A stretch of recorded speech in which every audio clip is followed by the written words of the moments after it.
Assalamualaikum warahmatullahi wabarakatuh. Waalaikumsalam warahmatullahi wabarakatuh. Waalaikumsalam warahmatullahi wabarakatuh. Baik, sebelum memulai pelajaran, ketua kelas silakan berdoa terlebih dahulu. Inggil, silakan berdoa.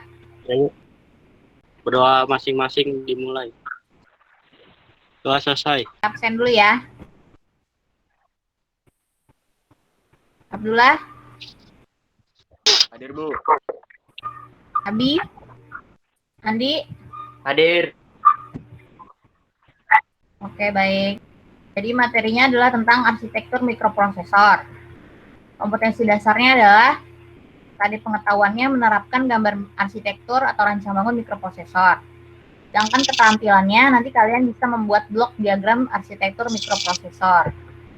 Adapun indikator pencapaian kompetensi itu sesuai dengan KD-nya. Di sini kalian bisa berdasarkan sikap jujur, disiplin, tanggung jawab, peduli, santun, responsif, proaktif setelah pembelajaran. Diharapkan kalian dapat mengklasifikasikan arsitektur mikroprosesor berdasarkan prinsip kerjanya.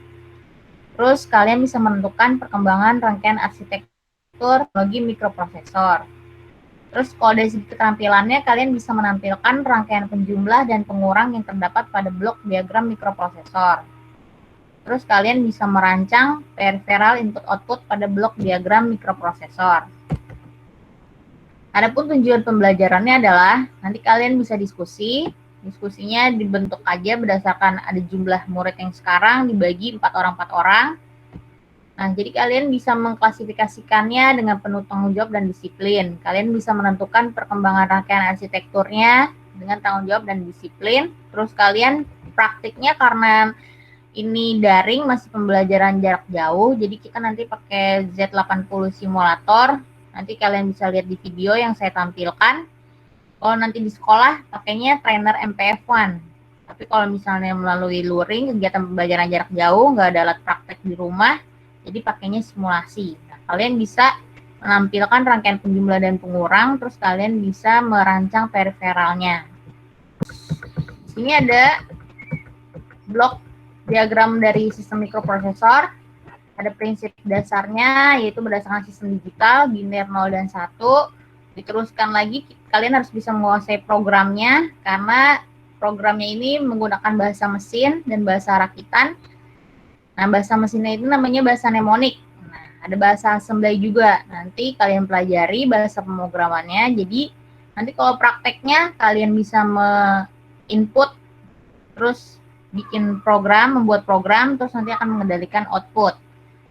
Terus sistem mikroprosesor itu ada peripheral pendukungnya yang tadi saya sebutkan, ada peripheral input dan output, terus bus-bus pendukungnya, yaitu bus data, alamat, dan kontrol. Terus aplikasinya, nanti kalian bisa membuat berbagai macam project alat untuk mengendalikan dari input dan output. Nah, controllernya itulah yang fungsinya sebagai mikroprosesor. Sampai sini ada pertanyaan?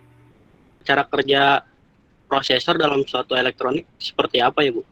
Oh, cara kerja mikroprosesor dia adalah sebagai tempat pengendali atau controller. Jadi dia sistemnya, kalau mikroprosesor itu kita memulai dari merancang output, merancang input, terus nanti di dalamnya kontrolnya kita ketikkan sebuah program atau bahasa mnemoniknya. Nah, dari sana berarti dia sesuai dengan arahannya, memorinya tersimpan di dalam memori RAM. Nah, nanti dia ketika kita upload, nah dia bisa mengendalikan output yang kalian bisa buat. Nah, ini bentuk trainer Z80-nya, FPF-nya seperti ini. Ada Z80-nya, PPIO-nya, PPI-nya, memori. Nah, ini yang kalian ketik-ketik nanti di sini nih. Berupa keypad-nya ini kalian input. Nah, ini tampilan dari monitornya. Ya, nah di sini ada output suaranya nih, buzzernya. Nah ini nanti ada kabel data yang bisa dipasang keluar pakai protobot yang kalian bisa rancang, bisa pakai LED, resistor, transistor, komponen-komponen elektronika. Nah di sini ada catu dayanya yang berfungsi untuk sebagai input masukannya dulu supaya rangkaian ini berjalan dulu. Jadi ini namanya trainer atau alat peraga. Ini Z80 simulator. Ada file, simulation, red, tools, option. nanti kalian ketik bahasa assemblernya seperti ini. Kalian bisa lihat paragraf pertama 0001 load A, 10 heksa. Nah, ini maksudnya masukkan nilai data 10 heksadesimal ke register A. Terus halt. Halt itu tunda, terus end itu maksudnya akhiri programnya. Jadi rangkaiannya cuma sementara nih, simulasinya sedikit aja. Terus di assemble. Terus kalian ketik nama file name-nya, dotnya .asm ya, karena assembler. Simpan di drive yang kalian sering pakai, drive-nya yang aman. Nah, setelah itu akan tampil hasil dari program tersebut. Kalau iya, berarti dia dinyatakan yes. Nah, ini program yang kedua. Nah, ini yang bisa kalian mainkan, program location-nya sama alternatif registernya. Dimasukkan kembali, terus di assembler kembali. Dimasukkan kode-kodenya. Kalau dia bagus, berarti kalau dia sesuai, dia akan menghasilkan.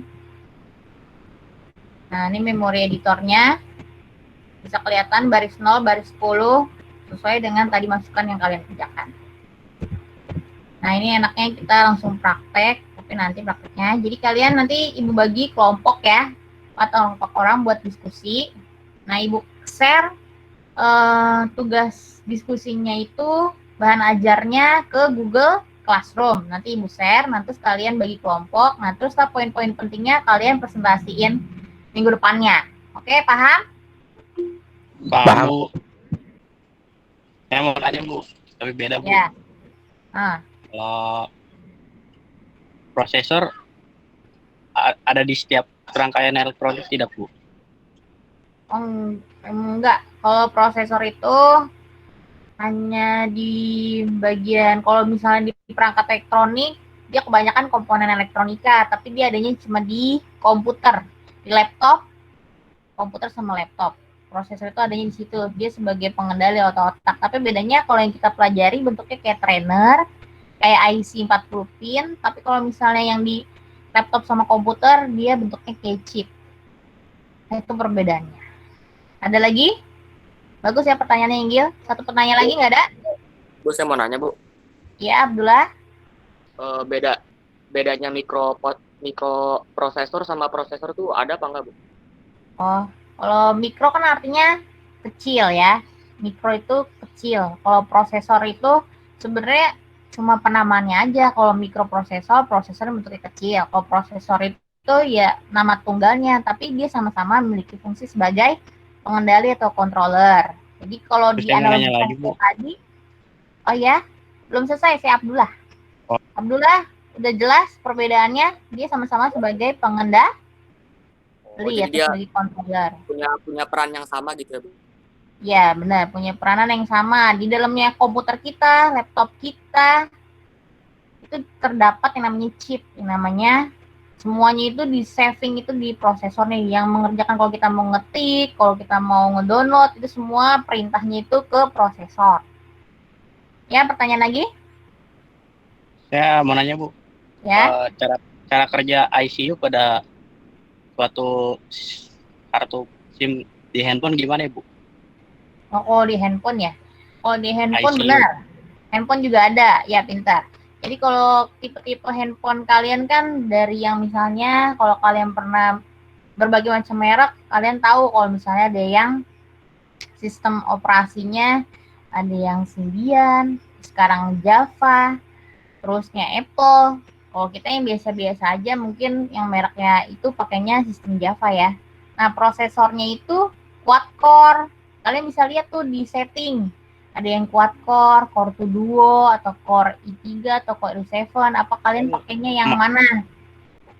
Oke, Ibu rasa cukup ya untuk hari ini. Jadi minggu depan kalian presentasi hasil diskusi nanti yang Ibu share di Google Classroom. Oke? Oke, ditutup dulu. Ya, Bu. Berdoa dulu. Doa dimulai. Doa selesai. Memberi salam. Assalamualaikum warahmatullahi wabarakatuh. Warahmatullahi wabarakatuh.